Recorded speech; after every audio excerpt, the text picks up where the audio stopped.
Greetings and welcome. Hang in there. What did that say? Squam 73. Greetings, welcome. Happy Sunday.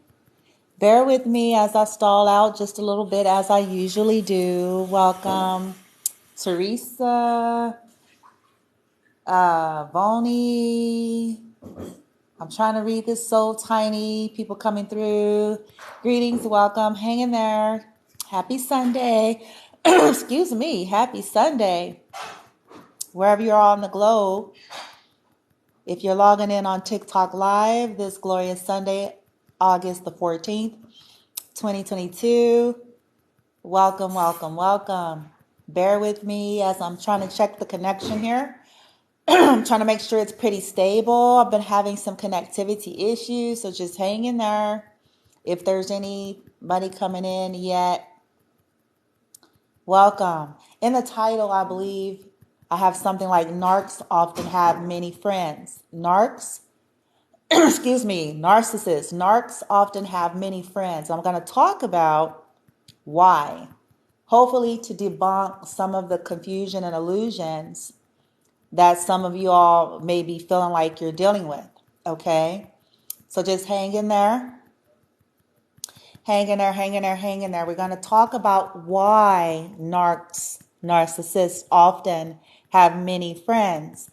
Excuse me, okay? Because it's all a part of the hive mentality. It's all a part of the group control mentalities that they have in the first place. It's all connected to the mob mentalities that they have. Okay, so though there is an appearance of these are very social creatures, okay, they're usually narcissistic, okay, very narcissistic.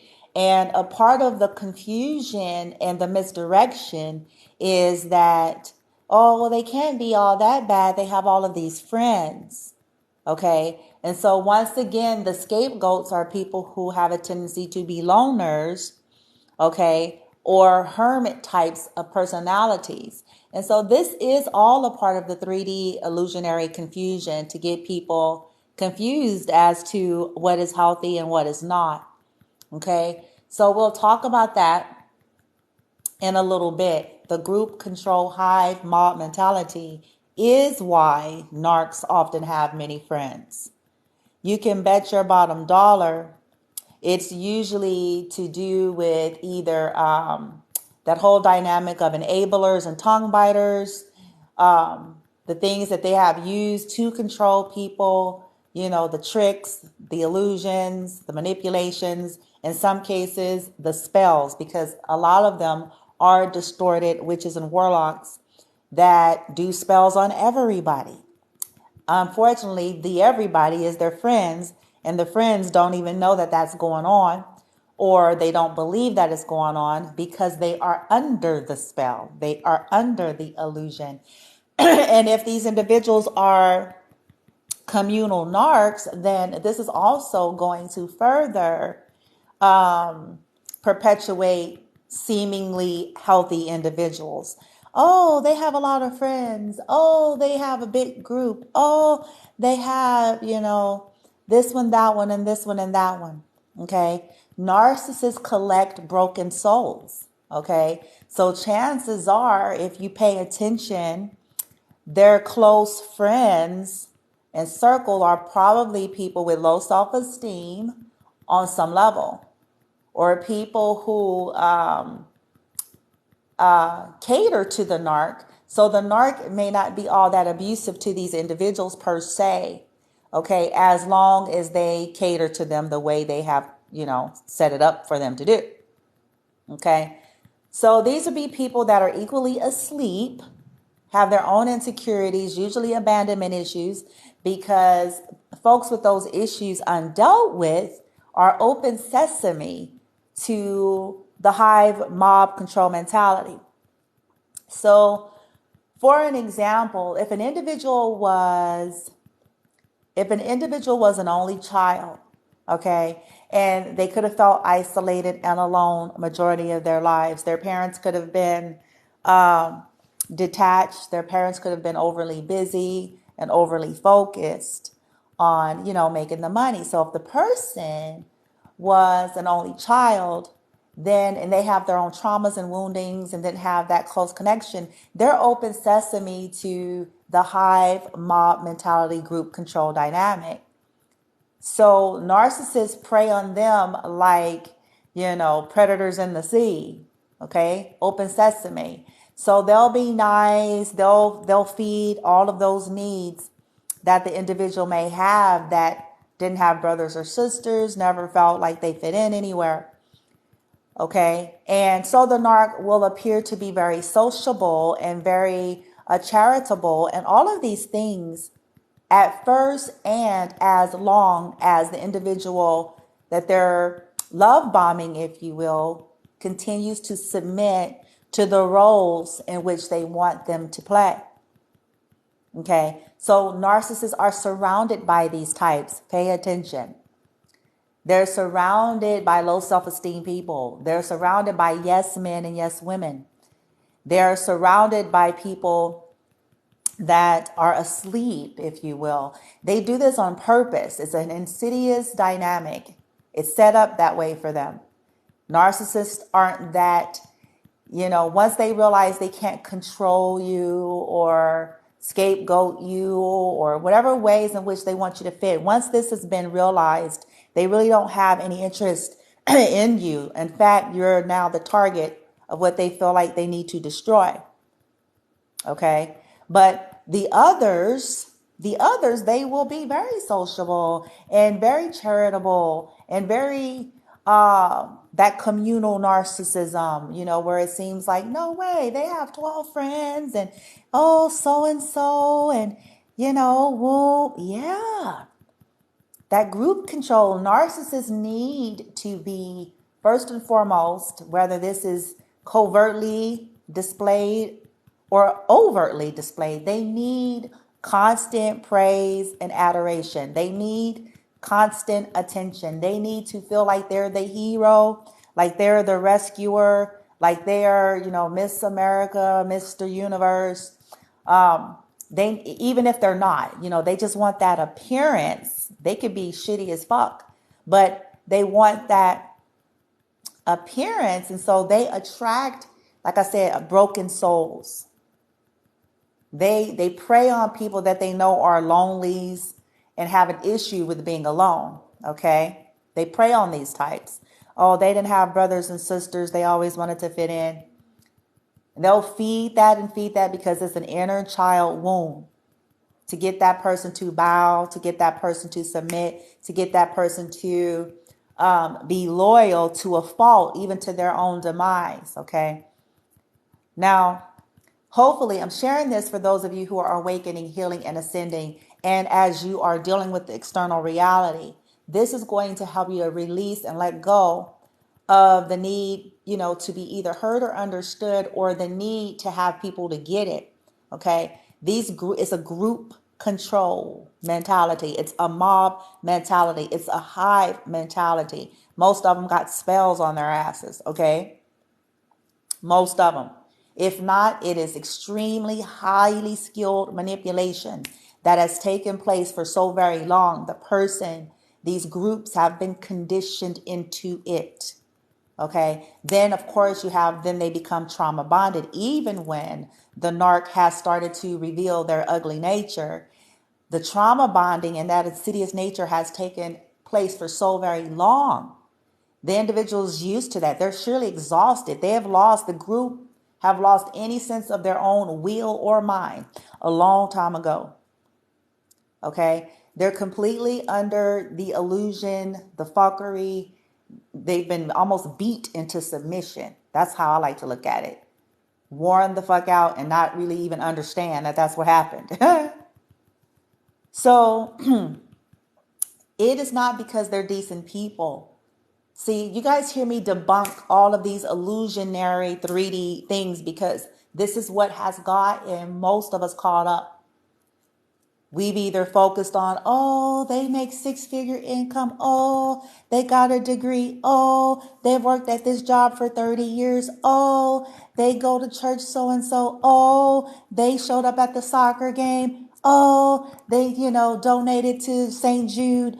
Oh, they, we get so stuck, and it blindsides us to look from looking at the vibration and frequencies and the character and the behaviors and things in which we start to see these people actually operating beyond those things. Okay. Likewise, with trying to equate, how many friends or groups or, connections somebody have. The loners are probably, in my esteem, often, you always have an extreme in anything, but loners are probably the soundest or more sound, healthy or balanced, because they're not convoluted. Okay, they're not convoluted. They're not chasing. They're not clout chasing. They're not panting for attention and validation. They become comfortable within themselves.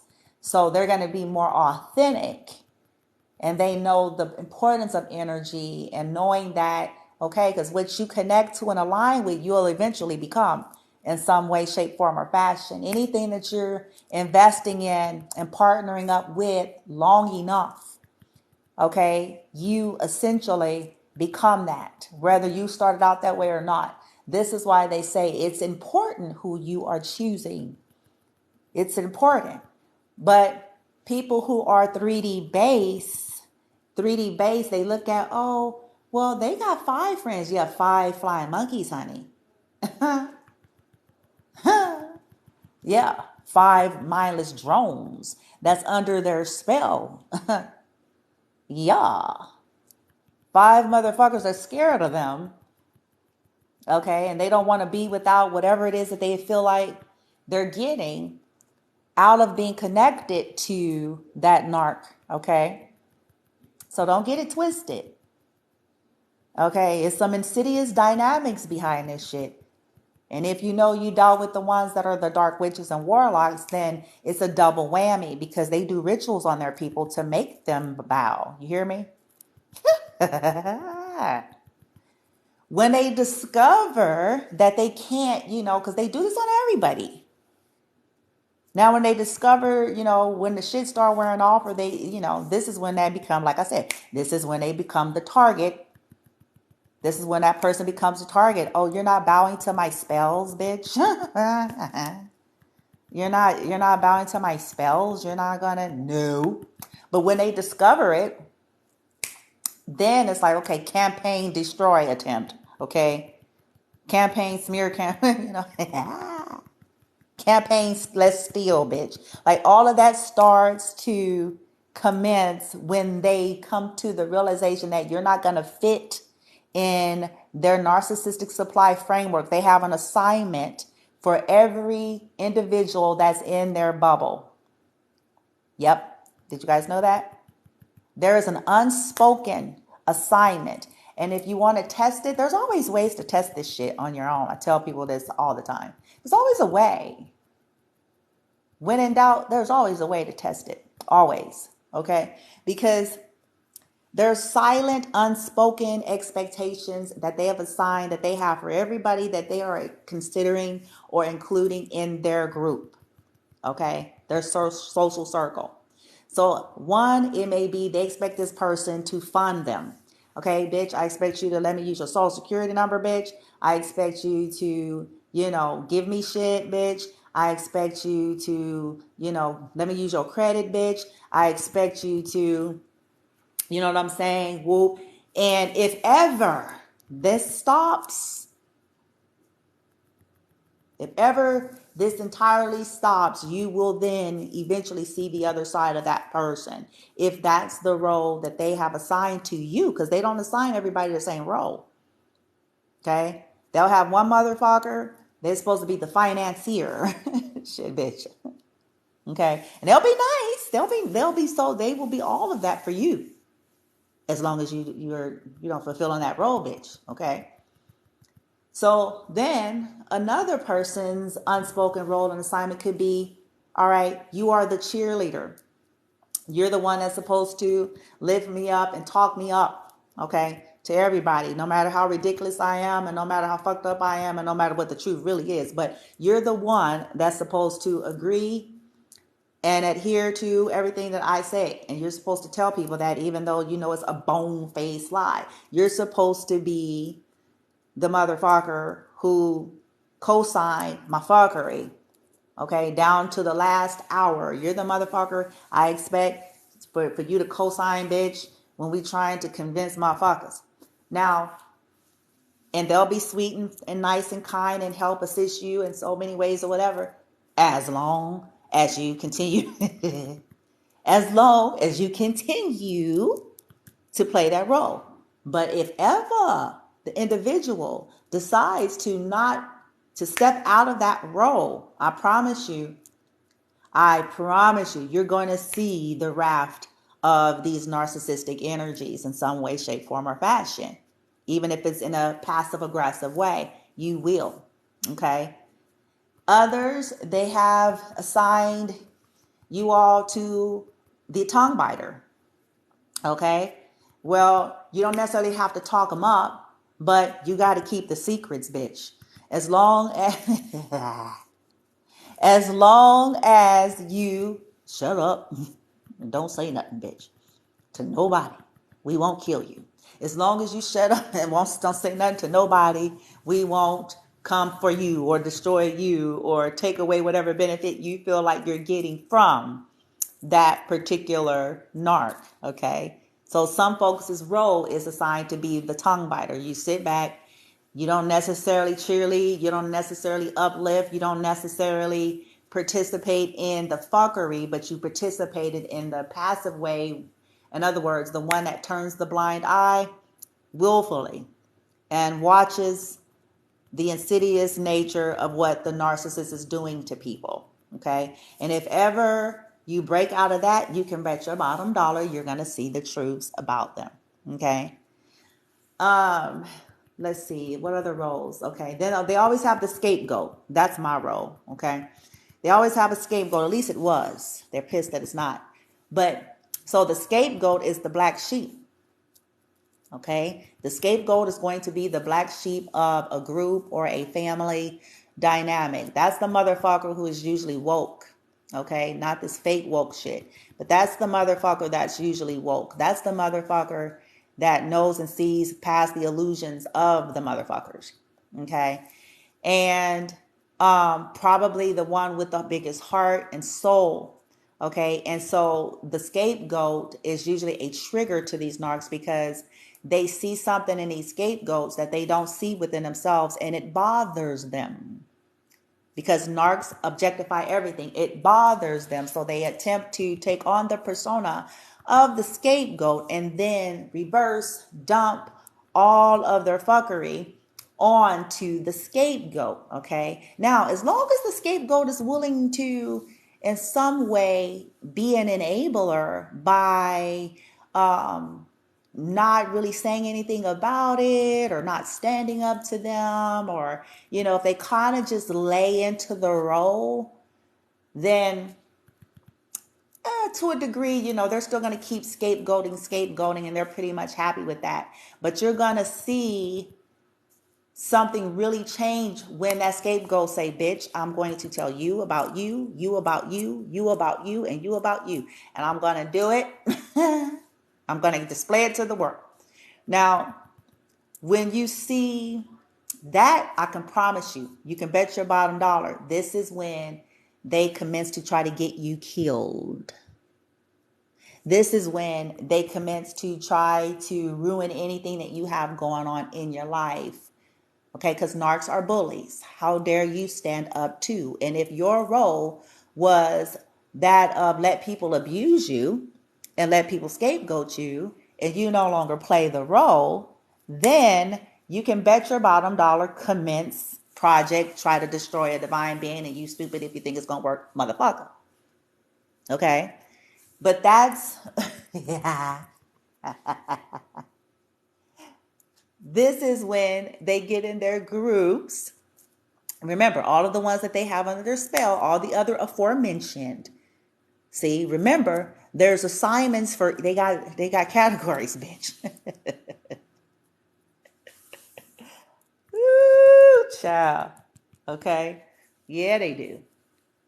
So this is when they, depending on whatever that role is, they commence to come for you. But debunking this whole thing about their, because they have friends, honey, it's a toxic circle. You can bet your bottom dollar it's people who are equally blind or not in the know and under some damn spell. I promise you. And this is going as far back as even if it's friends and family from childhood. They don't know shit. Okay? All they know is the illusions. And if they're asleep just like the narc, well, what do you expect? Okay? So these are the type of individuals that they collect. They have high school friends and college friends and all those things that's, you know what I'm saying, under their control, willing to fit that role, under a spell, you see. But if these people were ever to break the mold, whatever's been the normal in these dynamics, these folks eventually will see and find out for themselves the real about that particular person. Okay? It's like anything else. Narcs target people that are either liberated, free, or pose as a threat to reveal their illusion. It's as simple as that. People who are still confused and under illusion is not a threat to them, so they're going to have on a whole nother face. They're not going to reveal their insidious nature because they're still first and foremost trying to keep that person there, trying to get people to feel sorry for them, or, whatever role that is. So hopefully, you guys, what I'm sharing, if you're on, and I'm sharing it for exposure first and foremost, because that's why I carnated. But also for those of you who are waking up and you're on the beginning stages, and that part could be a little bit daunting because it's flipped. Everything is almost backwards based on this 3D. It's actually just backwards. It's flipped. Okay. So when we are over excessively focused on the 3D, we get pretty tripped up. When we're trying to be logical in the sense of that, like, oh, they have that, they have this, they have that. They have 12 motherfuckers under their spell. They have 12 motherfuckers that's equally asleep. They have 12 motherfuckers, that's equally toxic as they ass. They got 12 motherfuckers that's sellouts, bitch. They got 12, come on. Come on. We have to learn how to be deep thinkers outside of the programming and this illusionary shit. Okay? People that can't be alone is usually the most toxic individuals. The shit is flipped around. People who can't be alone. People who need constant groups and shit, bitch. Right? People who can't find healing and validation within themselves. People who, often you'll see a codependency and some kind of toxic dynamic. There's nothing wrong with friends, nothing wrong with having, but we're talking about it being used as a determining factor. That just like money doesn't necessarily mean sanity, having a group or having friends doesn't necessarily mean sanity either, or healthy or sound, because it can be a group of fucked up motherfuckers. Like attracts like.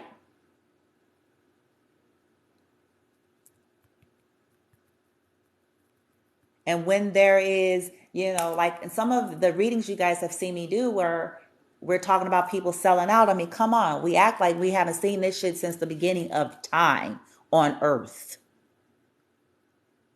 Okay? Especially post-COVID, the wicked and the lack of consciousness being expanded in individuals came to full surface once COVID came on the scene. It was always there. But once that came on the scene, it revealed the true insidious nature to what extent that people go for some shit in this 3D. So just because you see people with a group of this and that and somebody co-signing some shit that they didn't fucking paid to do it, bitch. Don't mean jack, or somebody that's blackmailed to do it. Because some of these people, like I said, the low down dirty scoundrels, okay, they reduce themselves to that. Especially once they run out of money. So then they reduce themselves to blackmail. Okay, I'm out of money, so now I'm going to go around blackmailing motherfuckers, then bitch. Okay?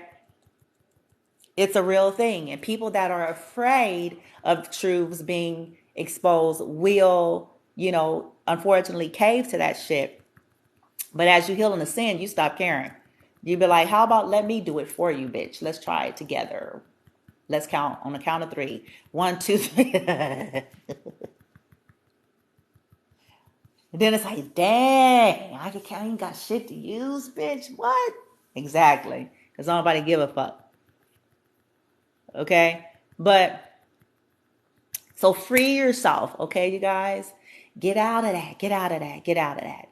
If you're in this hermit mode energy and you're going it alone and you're using it for healing and insight and ascension, good. And value that, because it's going to teach you how to, first and foremost, gauge your own energy versus the energy of others. This is what's going to serve you when you start getting in groups and friendships and circles, because now you've allowed this to be. You have allowed yourself to tap within. So it'll be harder and harder for people to be able to come in and convolute you with their shit. Okay? So embrace that. Okay? It's important. Learn how to find pleasure and delight in yourself. Learn how to tap into that. Okay? And then, of course, you can co-create connections and friendships, but it'll be from a healthier space and place. Okay? You'll be able to sniff and smell foul play, narcissistic group control dynamics, toxicity. You'll be able to sniff it out a little easier. Okay, you won't be so stargazed by shiny toys. You won't be so stargazed because the motherfucker got a couple of letters behind their last name, or because they appeared on a talk show, or because, you know what I'm saying, they have a house over here and a house over there. You won't be so stargazed. Okay, because they've gotten every surgery allowed on earth to have. You won't be so stargazed because they have a congregation or a business or whatever it is. You will be able to sniff past and smell their brain, smell their fucking soul. Start watching that frequency. Start watching the way they interact and engage with you. Start watching and feeling into shit, listening to them beyond what they're saying. Because people be revealing things in what they're saying that they don't think they're revealing. But start listening. And when we're not thirsty, you guys, when we're not thirsty, man, whether this be for connections or lovers, we don't have a problem with people walking away, and we don't have a problem with walking away. I promise you this. We won't be so quick to sell ourselves out for 5 minutes of raggedy piece of attention. Okay? We won't be so quick to sell ourselves out for a meal. Okay? And we'll feel proud of ourselves. You'll feel stronger and realizing that now you're able to co-create better things. But stop equating normal and healthy to this external. You'll be tricked every single time. You will be tricked. It's called group control. It's called brainwashing. It's called mind fucking. It's called narcissism. It's called deception. It's called spell work. Okay? It's called illusion. It's called games. If we don't deal with ourselves, we'll always fall prey to this, okay? But hang in there. Hang in there. This is what these folks are afraid of. This is why you become a target, okay? They ain't scared of the weak back motherfuckers that's already under their control. They're scared of the motherfuckers who ain't scared of them. You heard me? All right, you guys.